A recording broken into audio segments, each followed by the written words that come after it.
Isang araw bago ang araw ng mga ama, si Leo ay nag-iisip kung ano ang espesyal na maibibigay niya sa kanyang ama, si Beltran.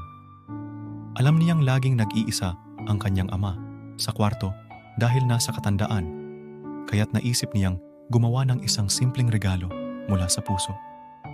Kinabukasan, maagang gumising si Leo upang ihanda ang almusal.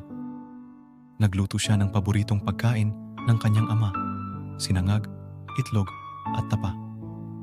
Nang handa na ang lahat, pumunta siya sa kwarto ng kanyang ama at ginising ito.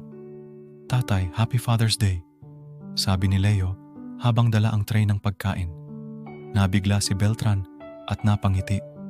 "Salamat anak, napakagandang sorpresa nito."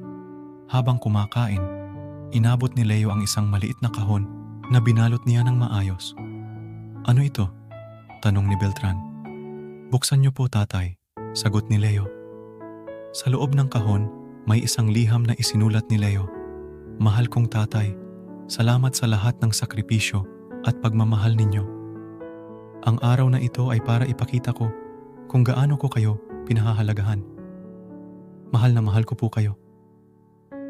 Naiyak si Beltran sa tuwa at niyakap ang anak. "Salamat anak, ikaw ang pinakamagandang regalo sa amin ng Nanay Bina mo." Mapupulot na aral, hindi mahalaga ang material na bagay, kundi ang oras binibigay natin sa ating mga magulang, lalo na kung sila ay matanda na. Dito nararamdaman ng mga magulang kung gaano natin sila kamahal, tulad ng binigay nilang oras nung tayo ay maliit pa.